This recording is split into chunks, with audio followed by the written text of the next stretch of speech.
जीत ले हम सारी दुनिया।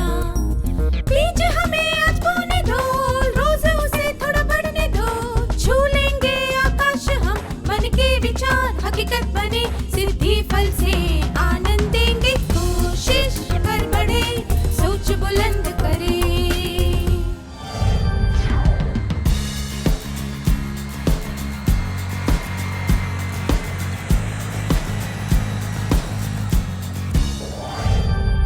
नमस्ते छात्रों, आप सबको यहाँ देखकर खुशी हुई।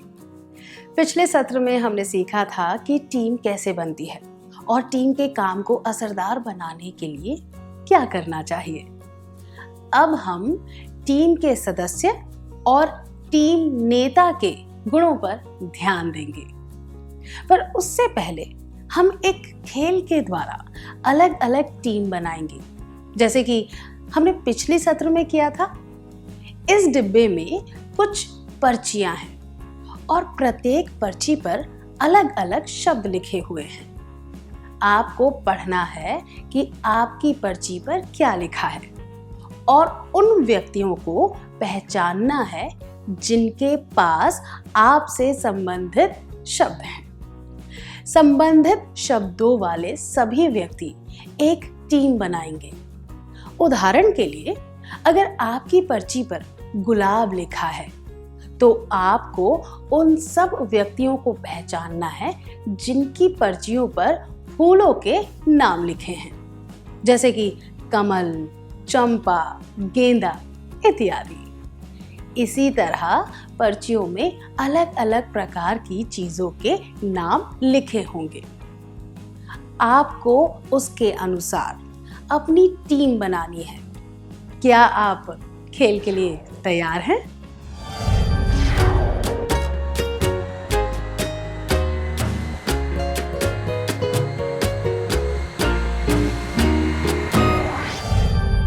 क्या आपको मजा आया? अब आप सब अलग अलग टीमों में बट गए हैं। एक खेल में यह निर्णय कौन लेता है कि मैदान में सबसे पहले कौन जाएगा, किस जगह पर कौन खड़ा रहेगा इत्यादि। सही कहा आपने, टीम का नेता। टीम कार्य ठीक से करने के लिए प्रत्येक टीम को एक नेता की आवश्यकता होती है ना? क्या अब हम एक क्रियाकलाप करें?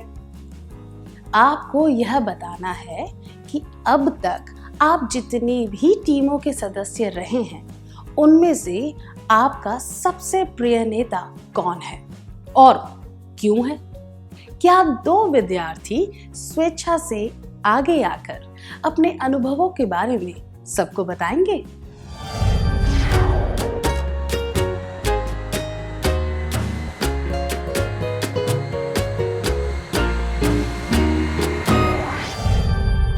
अपने अनुभवों के बारे में बताने के लिए धन्यवाद। चलिए एक और क्रियाकलाप के द्वारा हम यह सीखने की कोशिश करते हैं कि एक अच्छे टीम नेता में कौन से गुण होते हैं। आपको स्क्रीन पर कुछ कथन दिखाए जाएंगे। प्रत्येक कथन के लिए आपको हाँ या नहीं अथवा सही या गलत में जवाब देना है। क्या आप तैयार हैं? टीम नेता को अपनी टीम के सभी सदस्यों की विशेषताओं के बारे में पता होना चाहिए। हाँ, अपनी टीम के सदस्यों की विशेषताओं को पहचानने वाला नेता उनके गुणों और कौशलों का प्रयोग करके टीम का नेतृत्व सफलता से कर सकता है। टीम के नेता को सारे निर्णय अकेले ही लेने चाहिए। नहीं, एक अच्छे टीम नेता को सबकी राय जानकर, सारे विकल्पों के बारे में अच्छी तरह सोचकर सही निर्णय लेना चाहिए। टीम के नेता को अपनी टीम का नेतृत्व कुशलता से करना चाहिए। हाँ, जब एक नेता टीम का नेतृत्व कुशलता से करता है, तभी वह टीम अपने लक्ष्य तक पहुंच पाती है। टीम के नेता को पक्षपात करना चाहिए। नहीं, जो नेता निष्पक्ष होता है वही अपनी टीम को सफल बना सकता है।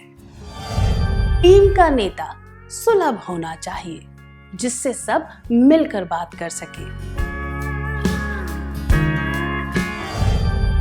हाँ, अगर टीम के नेता से आसानी से मिलकर बात नहीं की जा सके तो टीम का काम अच्छी तरह नहीं हो पाएगा और टीम को सफलता नहीं मिलेगी। एक अच्छा टीम नेता वह होता है जो सदस्यों की विशेषताओं को पहचाने, सबकी राय ले, कुशलता से नेतृत्व करे, निष्पक्ष हो और सुलभ हो, जिससे सब मिलकर बात कर सके। अच्छे टीम नेता के गुण। टीम के सदस्यों के गुणों को पहचानना, प्रभावपूर्ण वार्तालाप, कुशल नेतृत्व, निष्पक्षता, सुलभता। क्या अब हम टीमों के तौर पर कुछ खेल खेलें?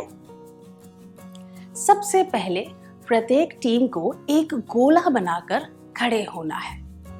फिर एक सदस्य अ को गोले के बीच में खड़े होकर आंखें बंद करनी है और अपने हाथ आगे या पीछे जोड़कर रखने हैं। जब खेल शुरू करने का सिग्नल दिया जाए तब अ को एक उखड़े हुए पेड़ की तरह किसी भी दिशा में गिरना है। जब अ गिर रहा होगा तब उसके सबसे करीब खड़े सदस्य ब को उसे सहारा देना है। फिर ब गोले के बीच में खड़ा होगा और स उसे सहारा देगा। बाद में स गोले के बीच खड़ा होगा और द उसे सहारा देगा। इस तरह टीम के सभी सदस्यों को गोले के बीच में खड़े रहने का मौका मिलेगा। क्या आप समझ गए? क्या हम खेल शुरू करें?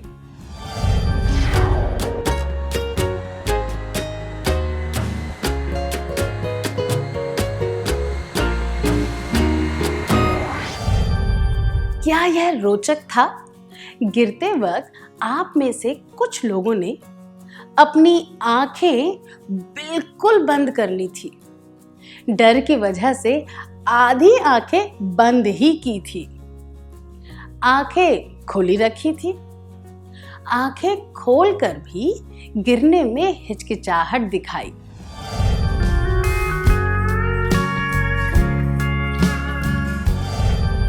अब एक प्रश्न है, आप में से कुछ लोग आंखें बिल्कुल बंद करके आराम से क्यों गिर रहे थे?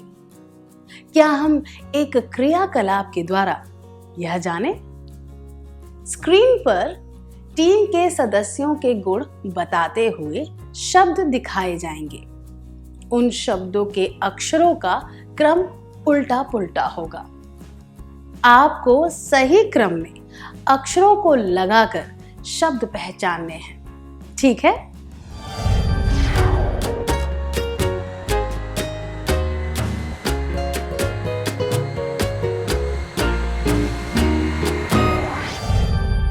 धन्यवाद। यह आत्मविश्वास कि आपकी टीम के अन्य सदस्य आपको संभाल लेंगे और उनकी विश्वसनीयता के कारण वे सदस्य बिना डर के गिर पाए। तो हम कह सकते हैं कि टीम के सदस्यों में ये गुण होने चाहिए: आत्मविश्वास, विश्वसनीयता। अच्छे टीम सदस्यों के गुण: आत्मविश्वास, विश्वसनीयता। अब एक क्रियाकलाप करेंगे। कल्पना कीजिए कि आपकी टीम ने संगीत प्रतियोगिता में 10,000 रुपए की नकद राशि जीती है। आप उस रकम का इस्तेमाल पिकनिक पर जाने के लिए करना चाहते हैं। एक टीम के तौर पर आपको यह निर्णय लेना है कि पिकनिक कब, कहां, किस समय होगी और किन चीजों पर कितने रुपए खर्च किए जाएंगे। बाद में एक टीम को सबके सामने अपनी योजना बताने का मौका दिया जाएगा। क्या हम शुरू करें?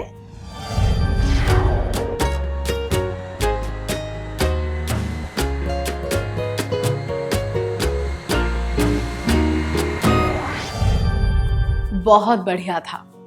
अपने निर्णय और योजना बताने के लिए धन्यवाद। योजना बनाते समय आप वास्तव में क्या कर रहे थे? ऐसी परिस्थितियों में यह स्वाभाविक है कि सदस्यों की अलग अलग राय होगी। कोई भी दो व्यक्ति एक जैसा नहीं सोचते और उनकी सोच के पीछे उनका कोई कारण होता है। अगर उनकी किसी बात में तर्क था, वह करने लायक थी और स्वीकार्य थी, तो आपको यह ठीक लगी, है ना? पर ऐसे मतभेदों की वजह से कभी कभी टीम की प्रगति में बाधा आ सकती है। हम ऐसे मुद्दों को कैसे सुलझा सकते हैं? ऐसे मुद्दों को सुलझाने का एक ही तरीका है, खुलकर वार्तालाप करना।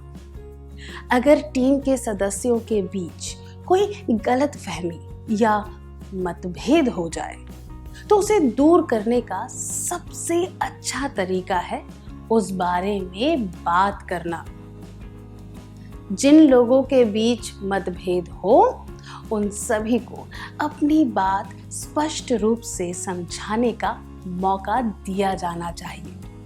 यह अत्यंत महत्वपूर्ण है कि टीम के सदस्यों के बीच खुलकर बातचीत हो सके। कई बार बातचीत न होने की वजह से टीम के सदस्यों के बीच दुश्मनी हो जाती है और वे आपस की नोक झोंक में ही उलझ कर रह जाते हैं। हमें यह एहसास होना चाहिए कि आपस के झगड़ों की वजह से टीम आगे नहीं बढ़ पाती है और परिणाम स्वरूप उसे सफलता नहीं मिलती। ऐसी परिस्थितियों को स्पष्ट वार्तालाप और निष्पक्ष चर्चा से ही सुलझाया जा सकता है। अच्छे टीम सदस्यों के गुण: एक दूसरे की बात सुनना, उचित वार्तालाप। क्या अब हम सत्र का सार संक्षेप कर लें?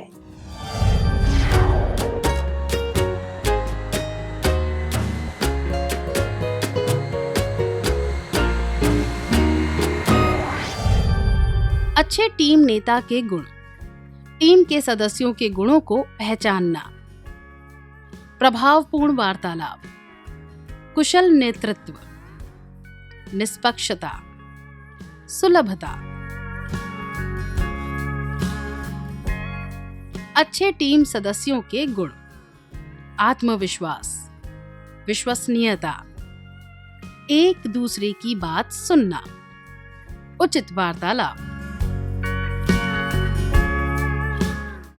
इतनी अच्छी तरह सार संक्षेप करने के लिए धन्यवाद।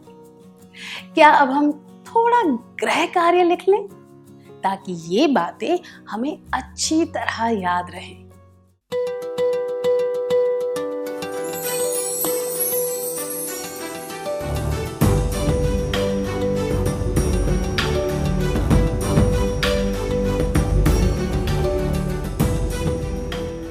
प्रश्न 1।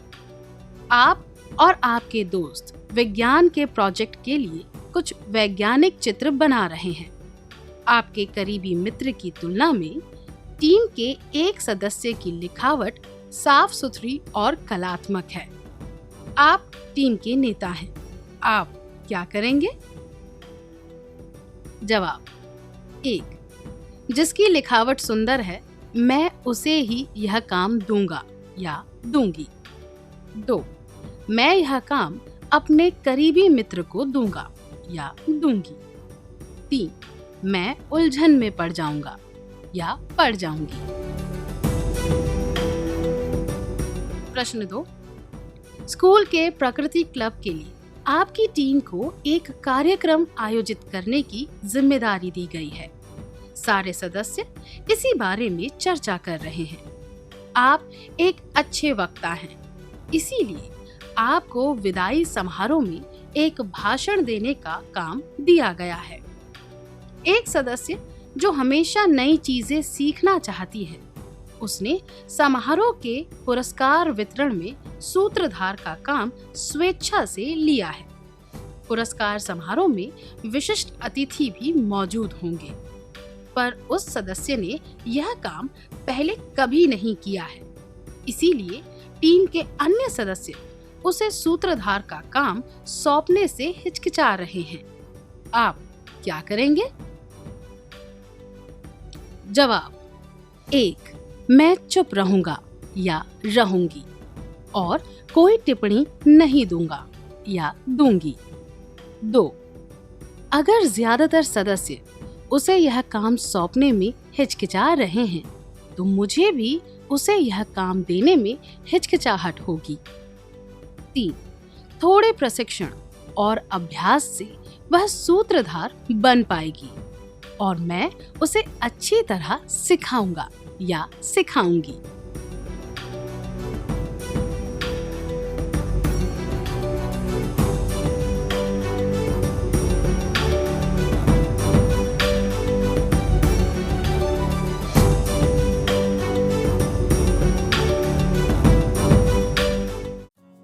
क्या आप अगले सत्र में आने से पहले यह कार्य करके लाएंगे? तब तक के लिए अलविदा।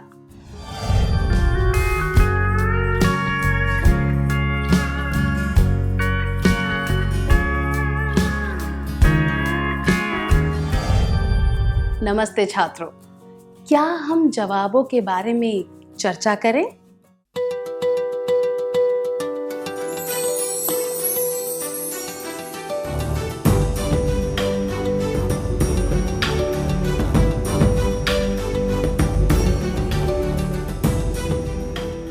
प्रश्न 1. आप और आपके दोस्त विज्ञान के प्रोजेक्ट के लिए कुछ वैज्ञानिक चित्र बना रहे हैं। आपके करीबी मित्र की तुलना में टीम के एक सदस्य की लिखावट साफ सुथरी और कलात्मक है। आप टीम के नेता हैं। आप क्या करेंगे? यह जवाब: मैं यह काम अपने करीबी मित्र को दूंगा या दूंगी अनुचित है, क्योंकि इसमें पक्षपात दिखाया गया है। एक कुशल टीम नेता को निष्पक्ष होना चाहिए। यह जवाब: मैं उलझन में पड़ जाऊंगा या पड़ जाऊंगी भी अनुचित है। टीम के नेता को अच्छी तरह निर्णय लेना आना चाहिए और विकल्प देखकर उलझन में नहीं पड़ना चाहिए। जबकि यह जवाब: जिसकी लिखावट सुंदर है, मैं उसे ही यह काम दूंगा या दूंगी उचित है। यह दर्शाता है कि आप अच्छे निर्णय लेने में सक्षम हैं और पक्षपात से दूर रहते हैं। आपका जवाब क्या है?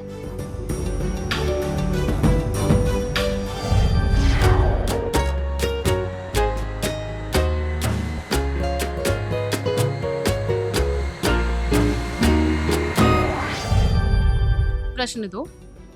स्कूल के प्रकृति क्लब के लिए आपकी टीम को एक कार्यक्रम आयोजित करने की जिम्मेदारी दी गई है।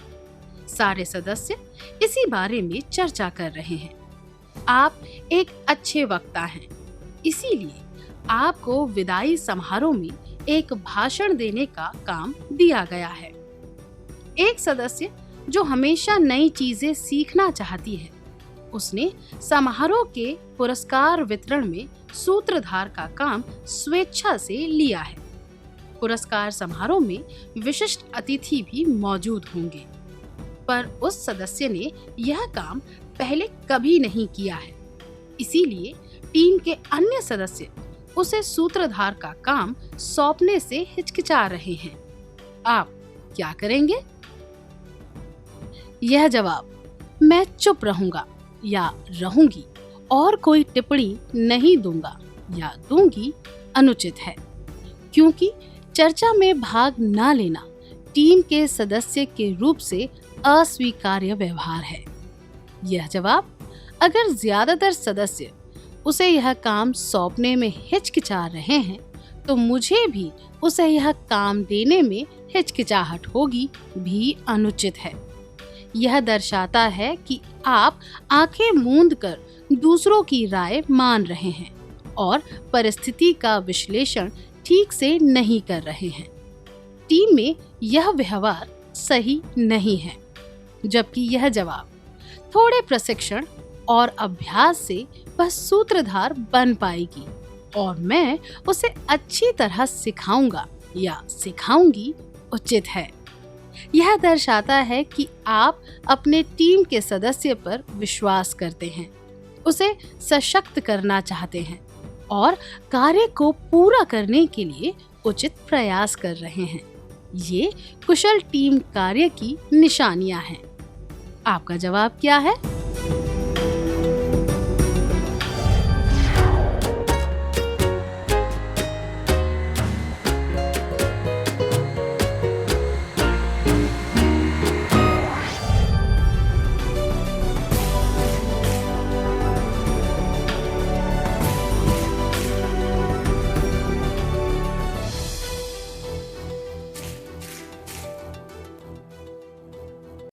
जिन छात्रों के दोनों जवाब सही थे उन्हें बधाई हो।